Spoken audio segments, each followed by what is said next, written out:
But don't you think that minimal గా liberal గా ఉండడం is better than being over liberal? ఇందాక మనం స్టార్టింగ్ లో కూడా మాట అనుకున్నాం, బ్యాలెన్స్.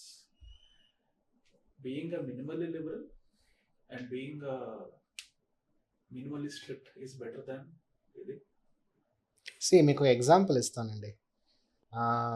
ఇప్పుడు మన చదువులు తీసుకోండి, లేదంటే మన పేరెంట్స్ చదువులు తీసుకోండి.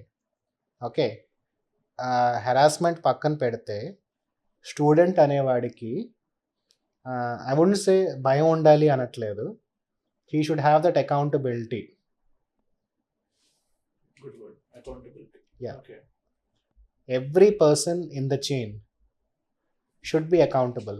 It can be the student, it can be the faculty, it can be the parents. Parents are the stakeholders and the management. ప్రతి ఒక్కరికి నేను పక్కవాడికి ఏ సమాధానం చెప్పాలి అనే ఫియర్ ఉంటే ఆటోమేటిక్గా the system will be sorted out.